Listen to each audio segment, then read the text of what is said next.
At its surface, extremely simple, but I'm going to talk about these agenda items. So our objective here is we're going to try to tease out how on-chain governance as a form of like extra protocol consensus. And then we're just going to go and define kind of what on-chain governance is, synchronous versus partially synchronous systems, the quantitative and qualitative impacts, and what I see as possible solutions.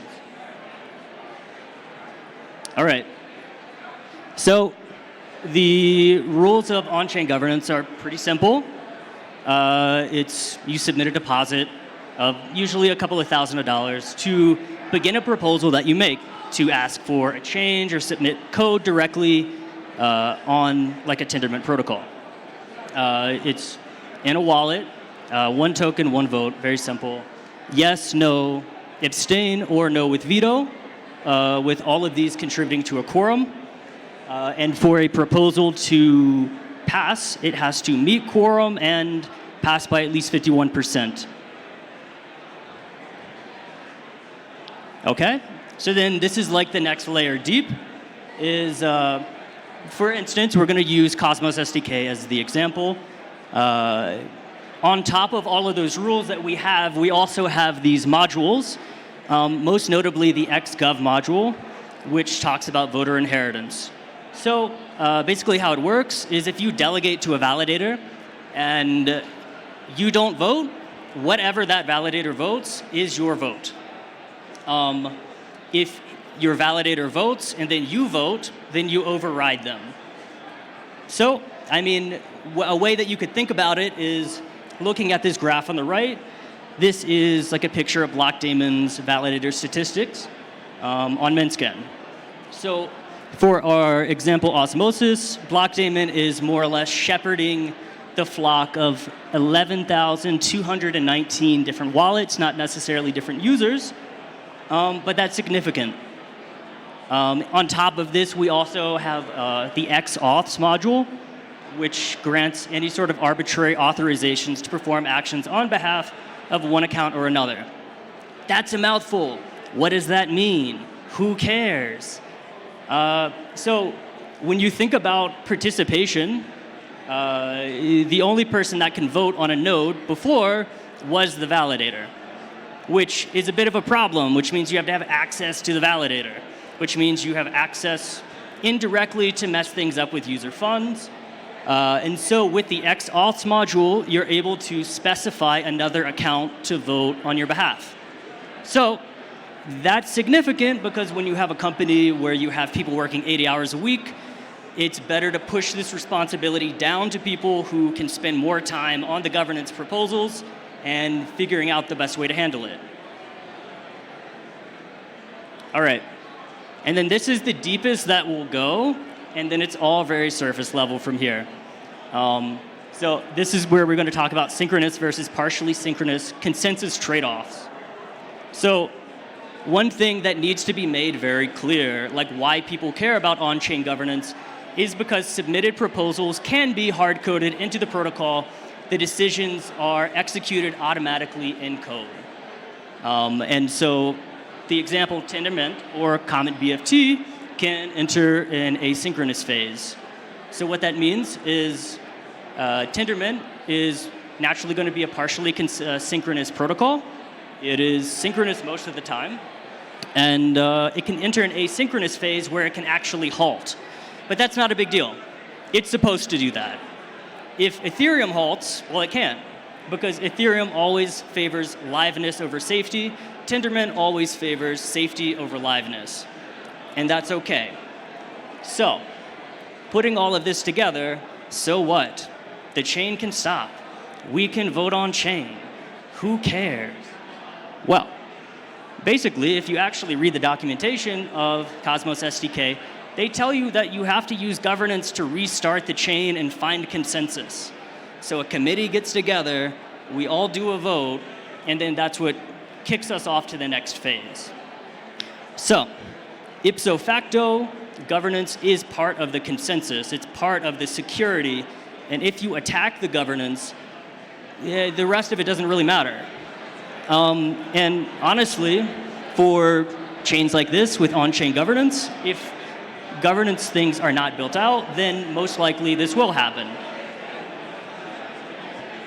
So let's go to the quantitative. We got some hot drama from Juno, where basically a whale received, they had 52 wallets with 50,000 Atom.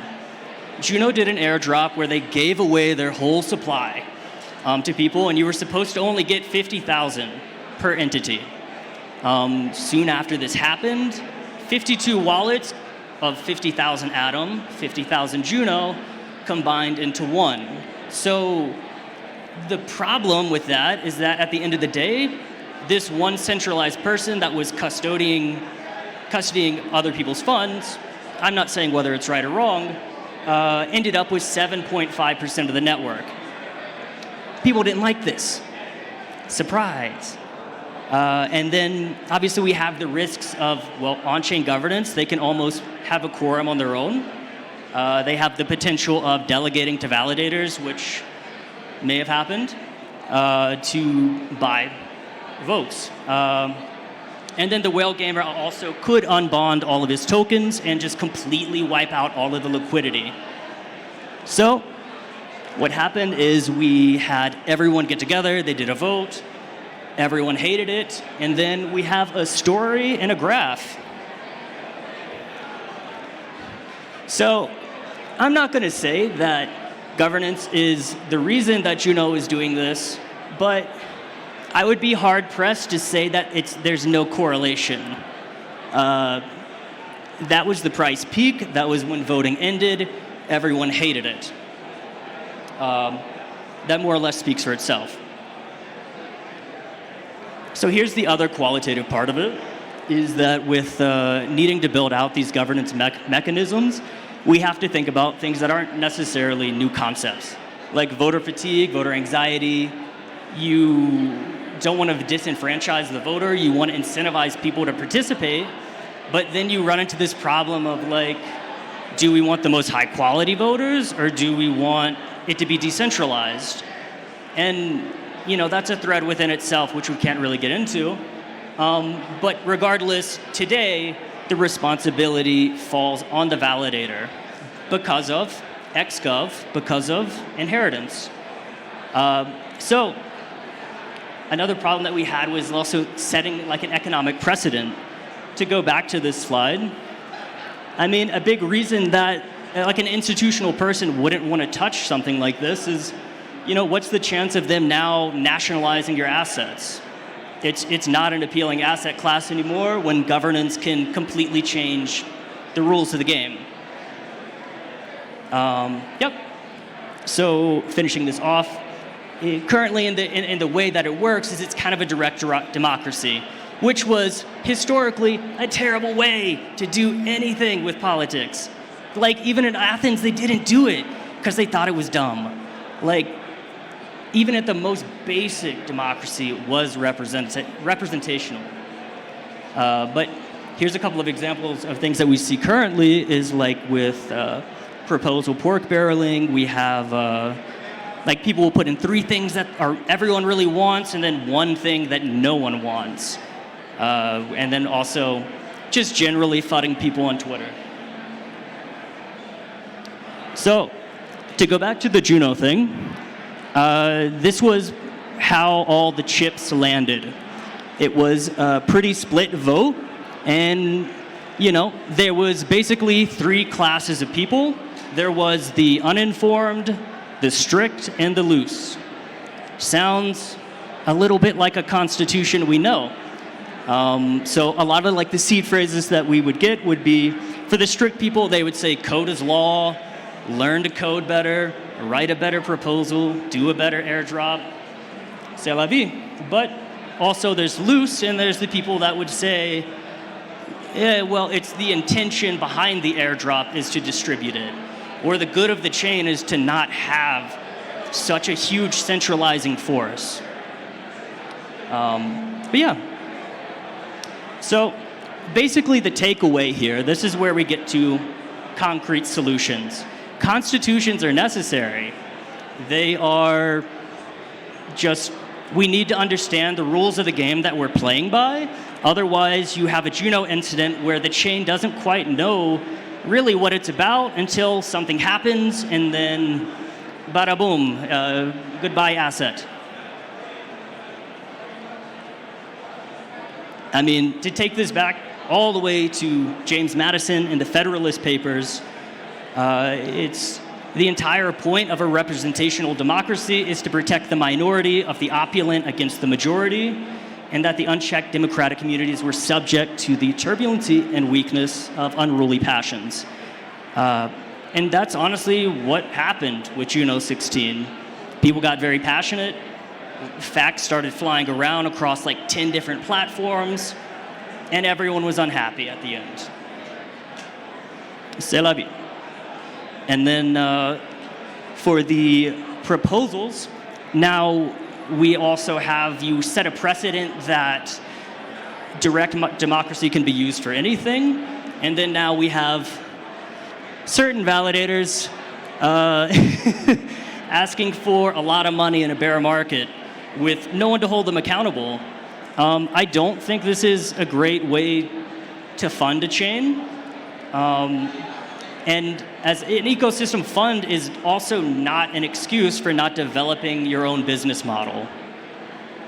But yeah, so kind of what I'm going to guess is that as the total value locked of these governance, on-chain governance protocols goes up, then people will gain more interest in employing or valuing people that understand governance and understand how to write proposals in a way that they will get passed very easily.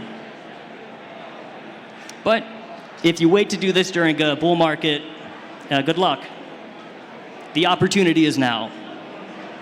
And then, second to last slide, presenting our own bias.